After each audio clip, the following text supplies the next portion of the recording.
ఒక ఊర్లో రాజేష్, సురేష్ అనే ఇద్దరు వ్యక్తులు ఉన్నారు. తన పొరుగింట్లో ఉన్న రాజేష్ను ఎలాగైనా అధిగమించాలని అనుకుంటాడు సురేష్.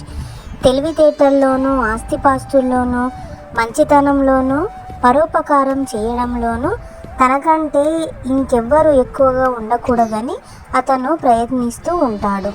అయితే ప్రతిసారి ఇతడికి రాజేష్ చేతిలో భంగపాటే ఎదురవుతూ ఉండేది. రాజేష్ ఇంకెప్పుడు వసూలు కాదని వదిలేసిన 2000 రూపాయల బాకీ వసూలైంది. ఈ విషయం తెలిసిన సురేష్ అసూయతో రగిలిపోతున్న సమయంలోనే దూరపు బంధువు ఒకడు వచ్చి అప్పు అడిగాడు. పట్టరాని కోపం వచ్చినా ఆపుకొని ఎలాగైనా సరే దాన్ని అవకాశంగా తీసుకుని రాజేష్ను దెబ్బతీయాలనుకుంటాడు సురేష్. సమయానికి నా దగ్గర డబ్బు లేదు. పరోపకారానికి మారుపేరైన మా పక్కింటి రాజేష్ నీకు సహాయపడవచ్చు, వెళ్దాం రా అంటూ అతడిని రాజేష్ ఇంటికి తీసుకువెళ్ళాడు సురేష్. ఊరి పెద్దలతో మాట్లాడుతున్న రాజేష్కు తన బంధువును పరిచయం చేసి డబ్బు అవసరమట, మీరే ఇవ్వగలరని చెప్పాడు.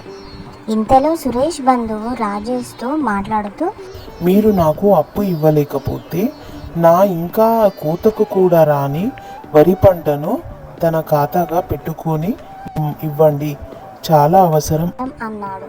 ఇంతలో అక్కడ ఉన్న పెద్ద మనుషులు, ఇప్పుడు వరి పంటకు అంత డిమాండ్ ఏమీ లేదు కదా, అలాంటప్పుడు ఆ పంటను ఎలాగా తనఖాగా పెట్టుకుంటారని రాజేష్కి సూచించారు. ఇంతలో రాజేష్ను ఎలాగైనా సరే ఇబ్బందుల్లో పడేయాలనుకున్న సురేష్, మన రాజేష్కి ఏంటండి, అతను ఎందులో చేయి పెట్టినా లాభమే సాధిస్తాడంటూ మాట్లాడాడు. పైన తదాస్తు దేవతలుంటారని సురేష్ మంచి ఉద్దేశంతో చెప్పాడు కాబట్టి అప్పు ఇవ్వమని చెప్పేశారు పెద్ద మనుషులు. సరేనన్న రాజేష్ అప్పుగా కొంత డబ్బును ఇచ్చి పంపేశాడు. తదాస్తు దేవతల దీవెనల చలువో లేదా తను చేస్తున్న మంచి పనుల చలువో, మెచ్చుకుంటున్న ప్రజల ఆశీర్వాదాల చలువో కానీ రాజేష్ తనఖాగా పెట్టుకున్న వరి పంట బాగా పండింది. ఊహించని రీతిలో వరి పంట డిమాండ్ పెరిగింది. అమ్మకాలు కూడా ఊపందుకున్నాయి. తాను అప్పుగా ఇచ్చిన డబ్బు కంటే 10 డబ్బును వరి పంట ద్వారా సంపాదించాడు రాజేష్. విషయం అంతా తెలిసిన సురేష్ ఇంకా అసూయతో